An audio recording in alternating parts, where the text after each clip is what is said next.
Don't play with it, don't be dishonest. Ay, still not understanding. Coucou tout le monde, j'espère que vous allez bien. Je me lance sur YouTube, voilà. C'est ma première vidéo YouTube. Qui l'eût cru? Toujours rêvé, mais j'ai jamais osé. Donc, je me lance. Mais Marc, t'as pris. Bon, il y a mon chat ici, il a pété, ça pue. Ça commence bien pour une nouvelle vidéo. Enfin bref, pour cette première vidéo, je vais faire une FAQ. Donc sur TikTok, je vous ai demandé de poser des questions. Et du coup, je vais y répondre. Donc j'ai ma tablette. Et je vais lire tous vos commentaires. On y va. Ok, alors première question. Un jour, si tu vois Nolito ou même sa petite maman d'amour, fais-nous-en un vlog. Évidemment. Déjà, j'avoue que je rêve de le voir. Mais bon, déjà le voir, ça serait déjà pas mal. Il faut arriver déjà à ce stade-là. Voilà. Comment t'as connu Nolito? Tout simplement par TikTok. Genre en 2019, c'était, je sais plus exactement la date, mais je crois que c'était en décembre 2019, avec sa vidéo Vol de merde. Voilà, comment je l'ai connu. Voilà. Et après, je me suis abonnée directement.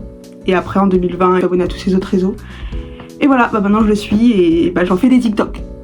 Je pense que tout le monde sait que je l'aime bien, hein, franchement. Voilà, si vous le savez pas, c'est que vous vivez dans une grotte. Je sais même pas où regarder. Ah non, c'est là que je dois regarder. Merde. Mince, pardon. Ok, donc il faut que je pense que je regarde ici. Ah ouais, c'est stressant. En fait, j'ai pas l'habitude que mon téléphone il soit couché. Bref. Allons-y, continuons. Alors, c'est quoi ou qui t'a donné envie de te lancer sur YouTube? Il y a 3 personnes, on va dire. Alors il y a Nolito, ses vidéos elles m'ont permis de me dire putain faut vraiment que je me lance dedans, il a vécu son rêve, si à s'en sortir, enfin bref plein de choses comme ça. Après il y a un ami à moi qui est sur les réseaux aussi, je vous mettrai sa chaîne juste là, voilà. Ilan, donc si tu passes par là, je sais que tu passeras par là parce que tu m'as dit que tu allais regarder ma vidéo. Mais voilà, j'adore ton contenu, donc continue comme ça, tu vas y arriver. T'as 1000 abonnés, je suis fière de toi et je sais que tu vas y arriver. Voilà, crois en toi. Y a qui d'autre? Inox, le documentaire de Inox, Kaizen, je crois que c'est ça comme ça qu'on dit. J'espère que c'est comme ça. Oui, son documentaire, vraiment, en vrai, il m'a ouvert les yeux. Mais j'avoue que le truc sur les réseaux, par contre, oups, voilà. J'ai dit, ouais, je coupe les réseaux, nanana. 30 secondes après, j'étais déjà sur TikTok. Enfin bref, c'est là qu'il faut que je regarde. À chaque fois, je regarde là. Je sais pas pourquoi. Ouais, du coup, je regarde là. Alors... Ilan d'ailleurs, il me pose une question. Alors, plusieurs questions. La chose dont tu es la plus fière. Donc la chose que je suis la plus fière, en vrai je sais pas. J'ai pas vraiment de fierté. Mais en vrai si. Je suis fière de m'être battue après mon harcèlement scolaire. Je sais qu'il y en a qui n'y arrivent pas et je suis fière en fait d'en avoir parlé. De m'être libérée de tout ça. Voilà. Ensuite. Ton rêve le plus important. En vrai j'en ai plusieurs. Avoir le métier que je rêve, mais bon, je sais pas si je vais pouvoir le faire, mais j'aimerais trop être auxiliaire de puériculture en maternité. Voilà. Ensuite, j'aimerais bien rencontrer James, mais ça tout le monde le sait. Quoi d'autre? Après, il y a aussi mon plus grand rêve, j'aimerais bien rencontrer tous mes amis virtuels. Et voilà, ça serait trop bien. Voilà. Ensuite, ton projet que tu veux absolument réaliser. Alors en projet, écrire mon livre. J'aimerais trop écrire mon livre. Je l'ai commencé et réussir à le finir et à le continuer. Le livre c'est sur le harcèlement scolaire, mon histoire. Et en fait dedans j'aimerais faire plein de chapitres sur mon histoire, plusieurs chapitres de ma vie. Par rapport à mon harcèlement, ce que j'ai vécu, etc. où ça m'a mené. Mais aussi faire un chapitre pour les victimes, pour tout ça. Pour pouvoir les accompagner, leur redonner espoir. Pouvoir leur redonner espoir comme quoi ils vont y arriver, réussir à s'en sortir. Écrire mon livre sur tout ça. Quel type de vidéo souhaites-tu tourner? En vrai moi c'est plus des vidéos good vibes, vraiment comme ça, chill, où on papote, etc. Après j'avoue que j'aimerais trop faire des tournages professionnels, faire des gros tournages. Mais bon on n'en est pas là encore. Mais bon, si un jour ça se passe, je prendrai le projet, hein. Je le prendrai, voilà. J'ai plein de questions qui sont revenues comme ça aussi. Attends, je vais me mettre là. C'est mieux, non? C'est mieux de la mettre là, non? Attendez. Moi, je m'organise en même temps que vous, en fait. J'ai reçu beaucoup de questions comme ça. Est-ce que tu voudrais faire une vidéo avec Noolito? Beaucoup de questions autour de Noolito. En fait, je fais tellement de TikTok sur lui. En fait, je vois les gens qui me suivent sur TikTok pour Noolito en fait. Bref, du coup, est-ce que tu voudrais faire une vidéo YouTube avec Noolito? Bah évidemment, évidemment. Ce serait mentir de dire non. Voilà. Je prie pour qu'il soit au royaume du web. Poser mes jours aussi, ça serait pas mal aussi. Ça serait pas mal. Parce que si je peux poser des jours, je vais à Genève. Je vais à Genève, directement. Ça, je vous mettrai toutes les petites questions ici. Mais je vous jure, j'ai reçu beaucoup de messages comme ça. Donc, j'ai reçu de Thiago, de Jamila, de Johan. Enfin bref, j'ai reçu de plein de personnes. Est-ce que tu nous oublieras quand tu deviendras numéro 1 YouTube?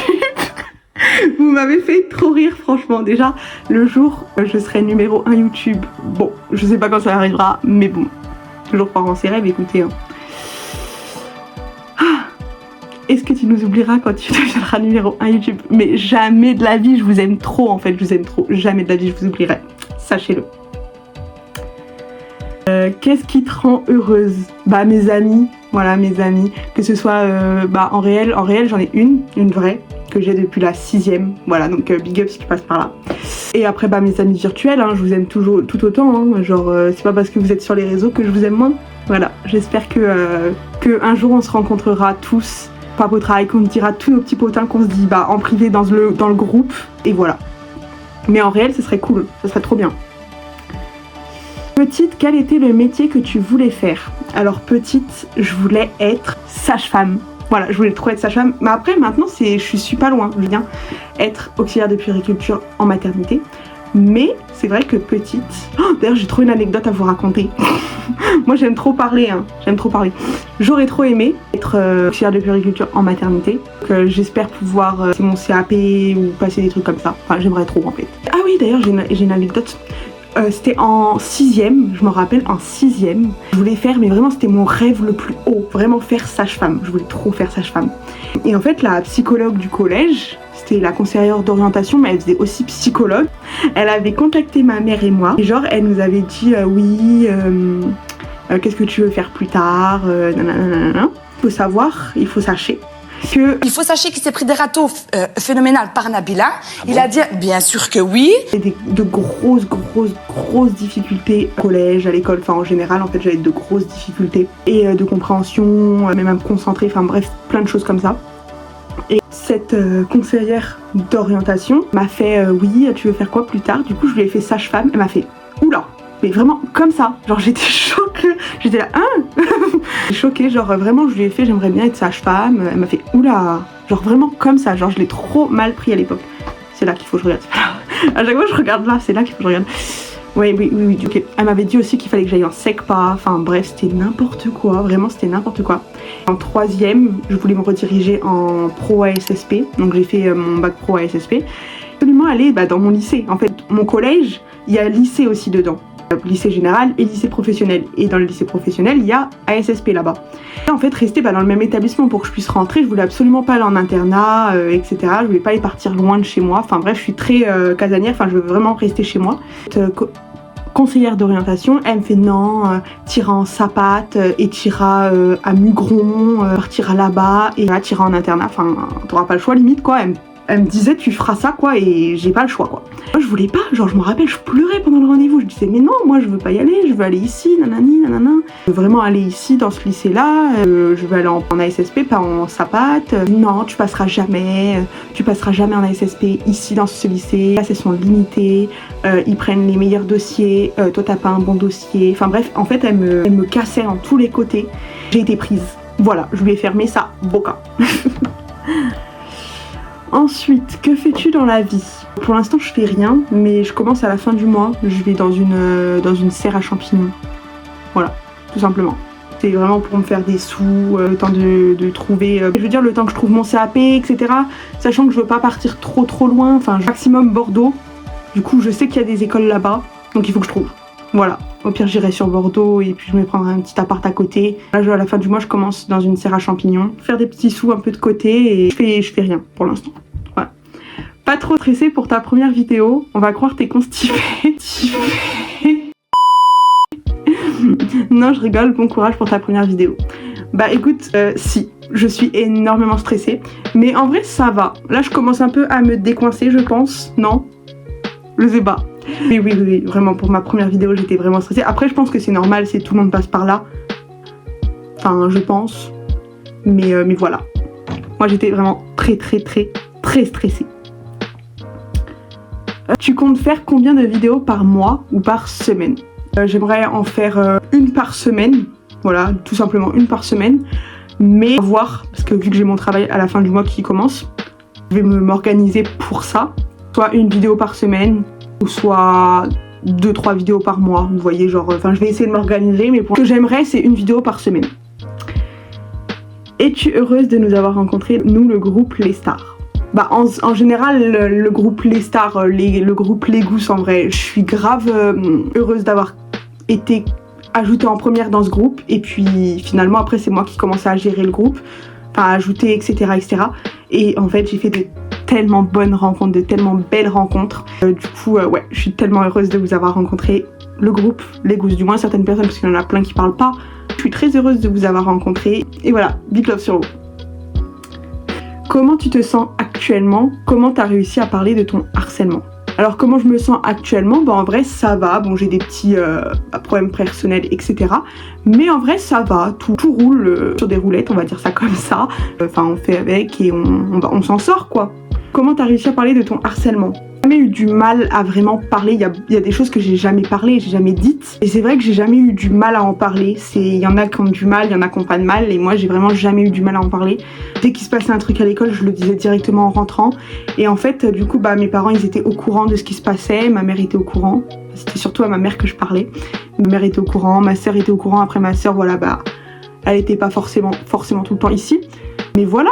J'en ai parlé et comment expliquer. Et déjà c'est un sujet qui me touche, hein. On va parler clair, net, précis. Bah j'en ai parlé directement, en fait j'ai pas eu de difficulté vraiment à en parler. Mais en vrai parlez-en, c'est super important de parler de ça. C'est la clé de la réussite et la clé pour s'en sortir, c'est d'en parler. T'en parles pas, tu restes toujours là dedans dans ton problème et en fait tu t'en sors jamais. Donc parler en fait c'est vraiment l'ouverture d'un coffre et en fait le coffre c'est la liberté. Donc en fait toute ta liberté elle est coincée dans ce coffre et quand tu l'ouvres bah tout se libère. Donc il faut en parler et petit à petit bah ça ira mieux. Voilà. Comment as-tu vécu ton harcèlement? Voilà, là il y a beaucoup de questions comme ça aussi. Savoir aussi que j'ai reçu beaucoup de commentaires, enfin plusieurs commentaires, mais j'ai reçu aussi des messages privés. Donc voilà. Comment as-tu vécu ton harcèlement et comment te bats-tu en ce moment même? Je t'aime fort et prends soin de toi. Alors comment as-tu vécu ton harcèlement? Bah je l'ai très mal vécu. Je pleurais tous les soirs en cachette. Tous les soirs je pleurais. Il y avait des moments où j'essayais de me faire vomir. Enfin bref, plein de choses comme ça. Enfin en fait je me rendais malade pour pas aller à l'école. J'ai déjà fait une paralysie du sommeil. Après je sais pas si c'est lié mais je crois que j'avais regardé sur internet. La paralysie du sommeil ça pouvait être lié à un changement, à un déménagement etc. Et en fait quand j'ai fait une paralysie du sommeil c'était quand j'avais déménagé et quand je commençais à avoir des petites moqueries. Parce que j'étais la nouvelle, enfin bref plein de petites choses comme ça. Enfin, j'étais mise à l'écart déjà en primaire. J'ai déménagé en 2012. Avant j'habitais dans le 95, après j'ai déménagé dans les Landes, 2012 du coup, et du coup je rentrais en CE2. Donc mon premier CE2 parce qu'il faut savoir que j'ai redoublé mon CE2. J'étais la nouvelle, j'étais pas du tout connue dans cette région, tout ça.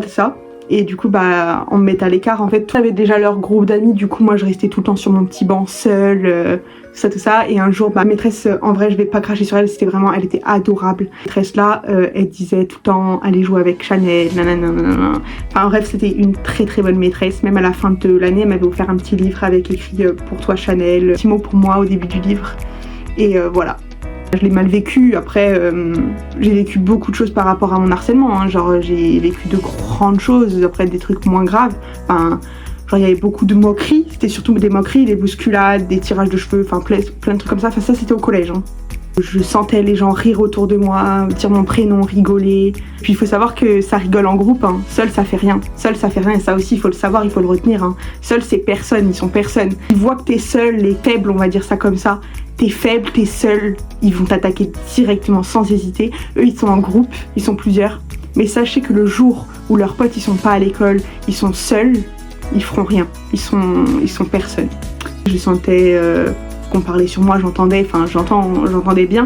Dans les couloirs pour aller en classe, on me bousculait, il y avait toujours ce garçon-là qui me bousculait, qui me poussait. On était en classe, ce garçon même là, il m'a dit mais ça t'arrive de te laver, tu pues, enfin bref, des trucs comme ça. Des trucs de gamin, mais qui au final te traumatisent à vie, enfin te marquent à vie, et qui restent dans ta tête. Pour eux, là, eux, ils vivent bien dans leur vie, enfin, eux, ils ont pas ces petits traumas-là, ces petits, on va dire, monstres-là dans leur tête. Et ben moi je les ai et j'y pense tout le temps. Voilà, ça a été mon manque de confiance en moi, en fait il s'est développé ici. Voilà, tout simplement. On tirait les cheveux dans un bus, on me poussait, on me donnait des coups de pied, il m'a acclamé ses mains sur mes fesses, enfin bref, plein de choses comme ça. Mais bref, c'était n'importe quoi. Enfin, après il faut savoir que moi j'ai toujours dit, je m'en suis surtout rendu compte plus tard, c'est que les gens méchants qui font de la méchanceté gratuite et qui ont zéro respect envers certaines personnes, enfin avec les autres, c'est qu'ils sont malheureux dans leur vie. Hein. Enfin, à partir du moment où tu fais de la méchanceté gratuite, c'est une personne qui est malheureuse dans sa vie et qui veut te heureuse, que tu es bien dans ta vie. Et en fait, vu qu'elle va mal, elle veut que tu sois aussi mal pour pas qu'elle se sente seule. Enfin bref, c'est de l'égoïsme quoi. Ensuite, quel est ton fast-food préféré? Ok. Ça en déplaise certains par rapport au boycott ou quelque chose comme ça. Moi personnellement, mon fast-food préféré, c'est McDo. Voilà, tout simplement. Donc Diego, si tu passes par là, m'a fait réponds bien, hein. T'en fais pas, je réponds bien. Là, je l'ai trop aimé. Donc voilà, merci à cette personne. Est-ce que si tu deviens une star sur YouTube, tu feras des meet-up ou est-ce que tu créeras ta marque de vêtements ou même sortir un livre? Comme je l'ai dit avant, j'aimerais trop créer mon livre et sortir mon livre, donc oui, j'aimerais trop sortir un livre, enfin c'est un de mes projets, de mes plus gros projets, sortir mon livre. Tu feras des meet-up, pourquoi pas, mais bon déjà il faut avoir une communauté, une grande communauté. Je commence à se développer sur TikTok, là sur TikTok je suis à 20 300, 20 400 abonnés, voilà, je suis trop contente, merci beaucoup. Ouais, pourquoi pas faire des meet-up, mais meet-up, il faut avoir une grande communauté, enfin si j'ai une grande communauté, oui pourquoi pas, j'aimerais trop faire ça. Créer ta propre marque de vêtements, pourquoi pas, mais c'est pas un truc que pour l'instant ça m'intéresse pas. C'est pas quelque chose que je me dis faut que je le fasse quoi. Ensuite, c'est qui t'a donné l'envie de te lancer sur YouTube? Je l'ai déjà dit je crois avant, je crois que j'avais déjà eu cette question. Il y a trois personnes, Ilan, Noolito et Inaxtag grâce à son documentaire. Voilà. Pourquoi vouloir commencer YouTube? Très bonne question. Depuis plusieurs mois, parce que déjà il y a plusieurs années je voulais, mais c'était vraiment un rêve de petite fille, enfin je me suis dit ça va passer avec le temps.